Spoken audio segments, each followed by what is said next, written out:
What's up everybody, welcome back to another video. Today we will be taking a closer look at one of the IIBA certifications called ECBA, Entry Certificate in Business Analysis. I get tons of questions from peers and see many people asking the same on forums. Do I need this certification? Is it worth it at all? Does it help you getting into the profession? Since there is no full answer out there, I will try to cover the whole thing today and provide some insights on the hireability this certification adds from the point of view of hiring manager. I will answer these questions in this video, but first things first. What is ECBA?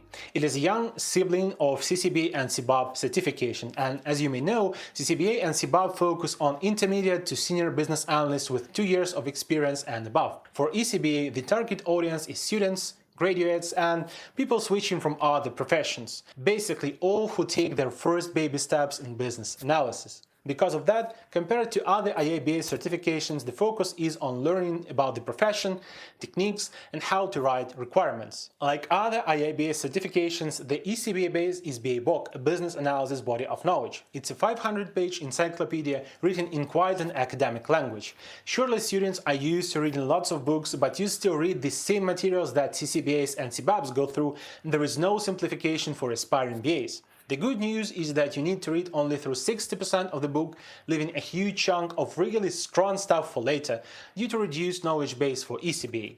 But don't worry if you are missing something.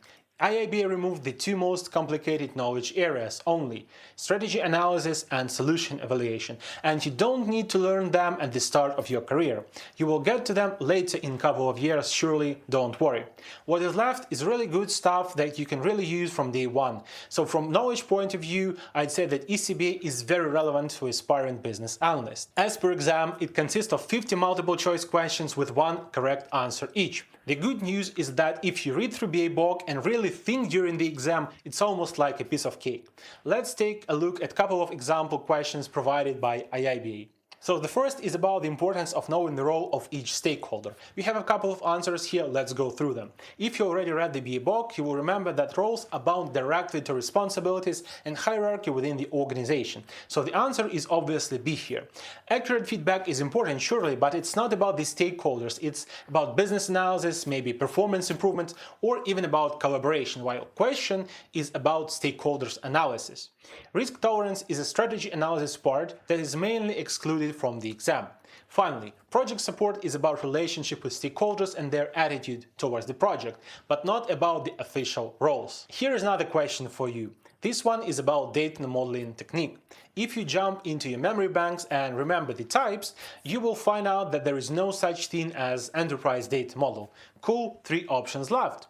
From these types, you should remember that there is a hierarchy with conceptual model on top as the most high level and abstract, and physical in the bottom as super detailed one. Now, you should remember who is implementation SME and what are examples of ISMEs. For instance, developers. When you remember that, you will definitely understand that only thing which is left for you is to connect the dots and understand that the answer is D. It might feel scary and complicated when you don't know the material, but believe my experience, it's not that hard. In a nutshell, to pass an exam, you need to read about 300 pages, answer 50 questions, and you are good to go. There's just one more detail, the exam price. Depending on the region, you will have to say goodbye to from $200 to $300, which is not that cheap. If you're not a student, the price will go even higher. I think it is still kind of affordable for most regions, but I believe it could have been less expensive. Now, getting back to original questions, and the first one, is it worth it?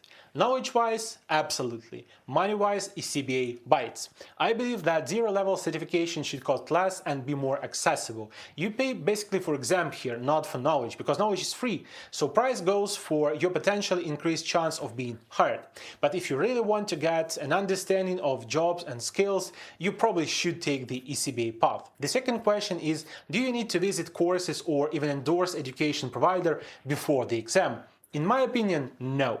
Even if you fail an exam 3 or 4 times in a row, it would be cheaper to pay a rebate fee than get an education from most of the providers, because the price point for this exam is insane sometimes. Reading BABOK is enough, but if you feel unprepared, look for a free course on a Coursera to get additional knowledge. Spending 60 to 80 hours on self-learning is more than enough investment from your side without any additional courses. Finally, the most important question: does ECBA really help you with getting hired?